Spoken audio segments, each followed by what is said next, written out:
Dorney Park has finally gotten some love. Now let's see how Iron Menace stacks up.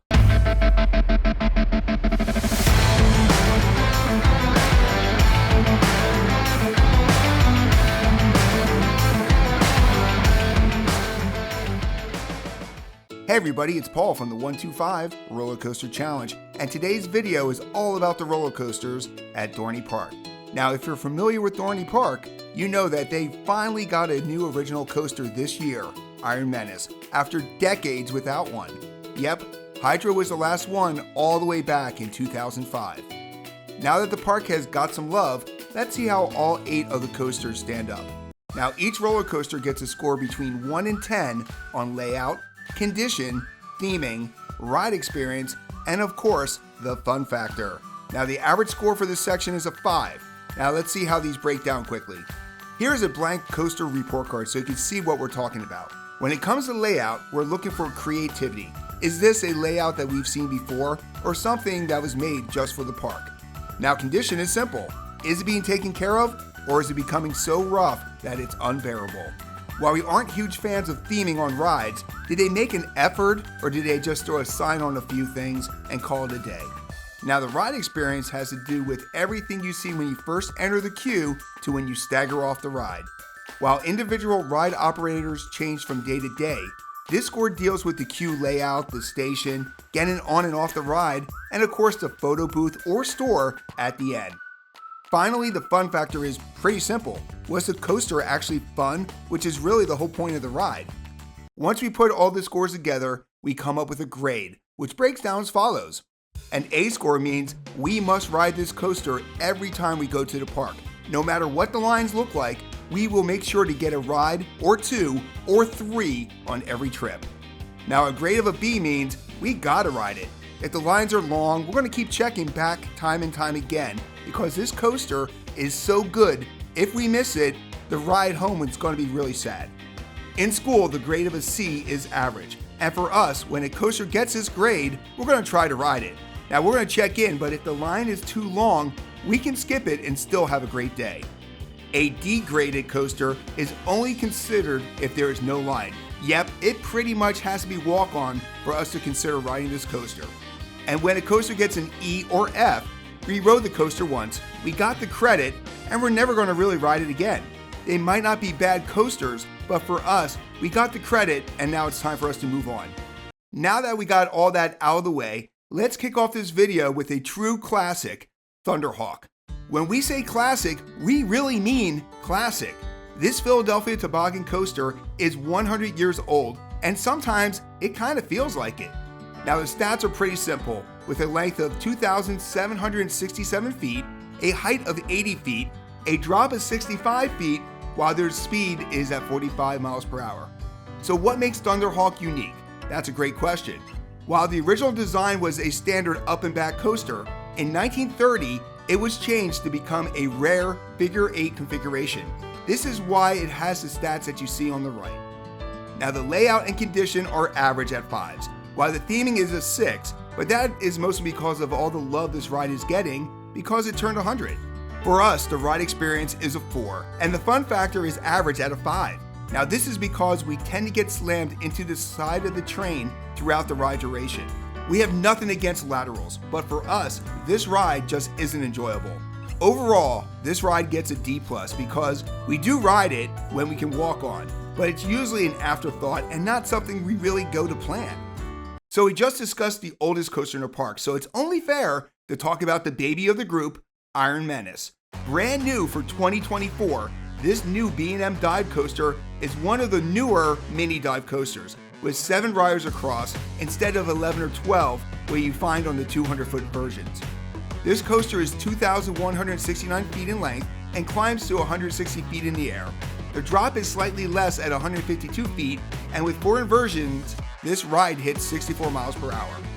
Now, some of the elements on this coaster are the Entleman, the zero-G roll, and of course our favorite, the inclined loop. So what do we think about it? Well, the layout is pretty basic at a 7, but that's also because there's only limited space where they can put this ride. The condition is a 10 because, well, it's brand new.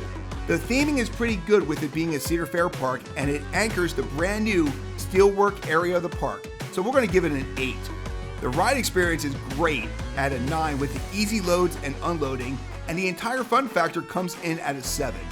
Overall, this is a B coaster, where we gotta ride it every time. Now, the lines have not been too bad this year, so every time we visit a park, we usually go home pretty happy. Now let's travel to the other side of the park and check out their unique floorless coaster, Hydra, the Revenge. Yes, we know it's a very strange name, but there's a reason for that. In the 90s, this park was dominated by a huge wooden coaster called Hercules. This ride was one of the largest wooden coasters in the world and was the highlight attraction at this park. However, this ride was not aging well. It was a din after all. So the decision was made in 2003 to take it down. Now remember, this was before RMC came into the picture, so when wooden coasters got so bad that their nicknames were Hurt Your Knees, the only choice you had was to take it down instead of upgrading it. So when they needed something to replace this coaster, they decided to hire B&M to develop a one-of-a-kind floorless coaster to replace it. So what does this have to do with the name? Okay, we're getting to that, and we have to go all the way back to ancient Greek mythology. In the stories, Hercules had a battle with Hydra, which was a multi-headed beast. Every time you cut off one of Hydra's heads, 2 more would replace it. Hercules in the myth would eventually win, but in the case of Dorney Park, Hydra would be the coaster that replaces Hercules. So this is actually Hydra's revenge taking over the land and the space that the mighty Hercules once ruled. You can actually see some of Hercules' footers when you are riding Hydra. Okay, enough history, let's talk stats. Hydra stands at 95 feet, which is fairly small for most floorless coasters, but it does drop 105 feet into a valley. There are 7 inversions on this 3,198 foot track, and it does hit 53 miles per hour. Now let's look at the report card. The layout is 8 out of 10 because up until recently, this coaster was the first ever to have a Heartline roll right out of the station, which really gives you the feeling of falling out of the coaster right when you start. The condition is a 6 because it is over 20 years old and has a little bit of a B&M rattle. But the theming is 9, mostly because we love the backstory.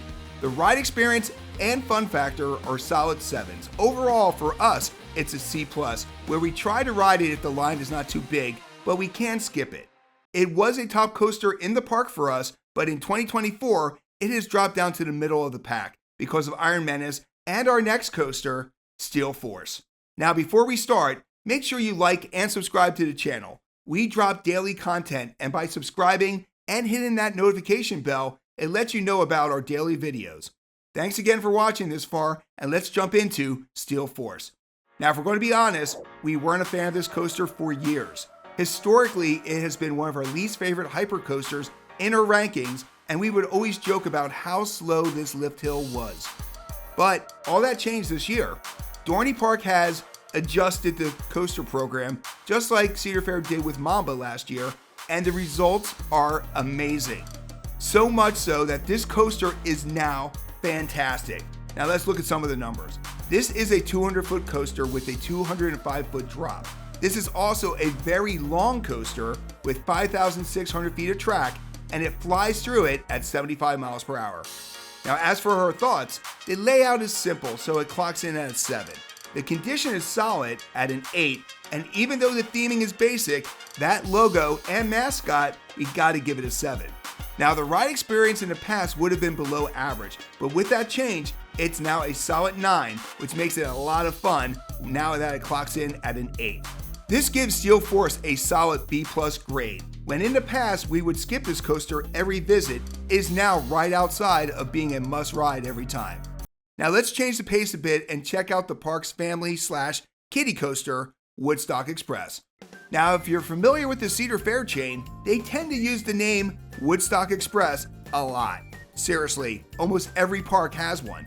Now, most of these are classic wooden PTC coasters that are small in scale, but this one at Dorney is an outliner. And you know what? It's not for the better. This Woodstock Express is steel and a traditional Zamperla family coaster. It is short. It's only 262.5 feet, and it's only 13 feet above the ground. Now, our report card reflects this with the layout being a 5. The condition and theming are 7s, and the ride experience and fun factor are slightly above average at 6. This is the definition of an E/F coaster, where we got the coaster credit our second year on the 125 Roller Coaster Challenge and have never given this coaster a second glance again. Now, since we're talking about coasters that we tend to walk by when we visit, let's discuss the Wild Mouse. Now, we don't dislike mouse coasters, but we usually don't run into the line either. The Wild Mouse at Dorney just doesn't move us either way. This Maurer coaster is a clone that I'm sure we have ridden many times before. We just don't know it. The stats are 1,213.9 feet in length. Talk about being a perfectionist there, Roller Coaster Database. And the height is 49.3 feet. At 28 miles per hour, you aren't going to be flying out of your seat anytime soon.